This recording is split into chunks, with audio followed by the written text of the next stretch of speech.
Je suis un nerd. Bon là, si t'as cliqué sur cette vidéo, ben j'assume que t'en es un aussi. Mais t'inquiète, on va en parler un peu là. Aujourd'hui, je voulais vous parler de ce que je pense du concept d'un nerd. J'ai récemment eu une discussion avec des amis et j'ai trouvé ça quand même intéressant d'en parler. Puisque le nerd, comme on le décrit souvent, c'est quelqu'un qu'on repousse un peu en raison de son obsession avec certains domaines et qu'on utilise ce mot comme étant péjoratif. Mais je pense qu'on nous comprend simplement mal. Donc ce sera une vidéo un peu plus tranquille, je veux juste en discuter quoi, et vous raconter un peu mon point de vue. D'ailleurs, je me présente, je suis GamerCat, j'aime beaucoup jouer aux jeux vidéo, puis je suis québécois. Donc si t'es rendu jusqu'ici, ben s'il te plaît, écoute jusqu'à la fin, je pense vraiment que ça pourrait t'intéresser. Que bonne vidéo. Bon, déjà, qu'est-ce que c'est un nerd? Hein? On utilise souvent ce terme pour insulter quelqu'un, comme par exemple le traité de nerd, c'est souvent ça l'usage qu'on en fait. Mais pourquoi est-ce une insulte? Souvent, la raison pour laquelle on nous traite de nerd, c'est souvent en raison de notre intérêt très dirigé sur des sujets et termes très précis, qu'on en a l'air obsédé. J'explique. À la base, on traitait les gens de nerds lorsqu'ils étaient plus introvertis ou passionnés par des sujets qui sont moins normaux, si je peux dire ça comme ça, selon la plupart des autres. Surtout dans la culture populaire, comme les films ou même dans les écoles, on voit le fait d'être un nerd comme un défaut, un problème social. Ce défaut serait en bref le fait de ne pas être aussi sociable que les gens cool, entre guillemets, donc on ne comprend pas le côté plus isolé des nerds, en plus qu'on est extrêmement investi dans notre centre d'intérêt. Par exemple, la programmation, les jeux vidéo, les films, etc. Être obsédé est mal vu. Mais je tiens à dire que, bien, à ce que je sache, c'est simplement d'avoir une passion. On aime tel sujet ou activité, tu continues, puis c'est tout. Franchement, il n'y a rien à avoir honte là-dedans. Ce qui mène à mon prochain point. Maintenant qu'on comprend pourquoi on voit mal les nerds, je vais maintenant vous expliquer pourquoi c'est con de s'en moquer. Pour revenir à l'idée qu'on a tout simplement une passion, selon moi, c'est que les gens d'aujourd'hui priorisent trop les expériences et les intérêts temporaires et passagers. Ils cherchent toujours du nouveau, ils ne se cassent pas la tête à comprendre, si je peux le dire comme ça. Nous les nerds, on veut comprendre plus sur notre passion ou sur de différents sujets. Ça vient de là l'idée qu'on est des intellos. On reste accroché, on veut comprendre toujours plus. On veut pas rester ignorant.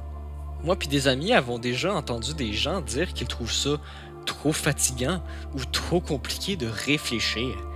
Mais vous y croyez, vous? On ne veut pas impressionner quand on apprend toujours plus, on le fait pour une meilleure compréhension des choses.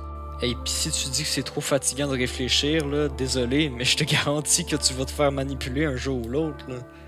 Bref, on peut en parler longtemps, puis pour un de mes amis, ça devient même une énorme question philosophique. Et c'est ça qui nous fascine.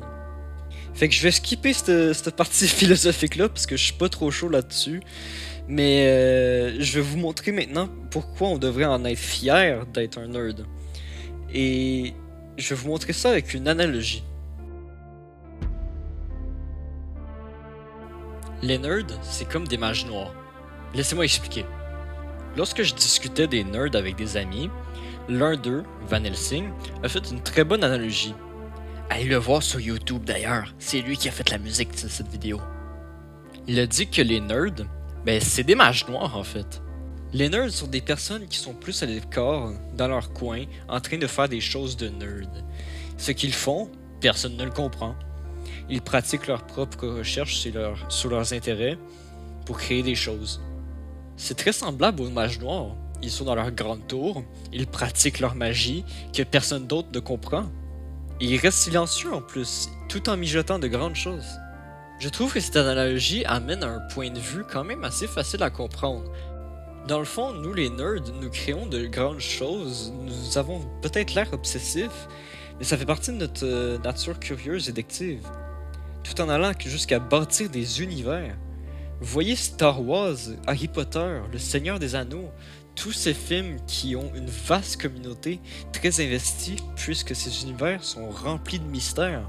Mais il n'y a pas juste les mystères, dans Star Wars il y a eu tellement de contenu dans les trilogies que n'importe quelle histoire peut être intégrée dans cet univers, ce qui permet vraiment à la créativité puis d'inventer des histoires. Dans Harry Potter, tu peux littéralement aller à une école qui t'enseigne à être un sorcier. C'est-tu pas cool, ça? Puis là, je nomme même pas encore toutes les autres communautés qu'il y a dans les autres univers de films ou de jeux. Il y a des possibilités infinies. Je vous donne un autre exemple, Five Nights at Freddy's. C'est un jeu d'horreur que, à la surface, on dirait juste un simple jeu où est-ce qu'il faut simplement éviter les monstres. Mais il y a une immense histoire derrière. Littéralement une histoire sur un tueur en série qui tuait des enfants puis qui mettrait les cachets les corps dans les maudits costumes. La raison pour laquelle on sait ça, c'est la communauté qui ont fait des théories puis qui ont toutes mis les pièces ensemble à cause d'indices qu'on a trouvés dans les jeux. C'est ça l'intrigue, de théoriser et de déchiffrer ce qu'il s'est passé. C'est de comprendre. C'est pas pour rien qu'il y a une communauté active depuis 2014 quand FNAF 1 est sorti. Personnellement, je trouve ça intéressant de voir comment tous ces nerds peuvent se rassembler et trouver les pièces du puzzle pour assembler une histoire comme ça. Et tout ça grâce au créateur du jeu surtout. Parce que c'est lui qui a tout mis en place toutes les pièces du puzzle. Pour conclure, cher mage noir, je vous ordonne d'être fiers d'être des nerds. Continuez d'imaginer et de pratiquer votre magie. Faites passer le mot. Partagez la vidéo à d'autres mages noirs, tiens. Être un nerd, c'est pas mauvais. Fait que soyez-en fiers. N'ayez pas peur de ne pas être accepté par votre entourage, puisqu'ici, nous sommes des mages fiers. Alors, merci d'avoir écouté cette vidéo, ça me fait vraiment plaisir. Partagez en masse à d'autres nerds pour rejoindre les mages noirs.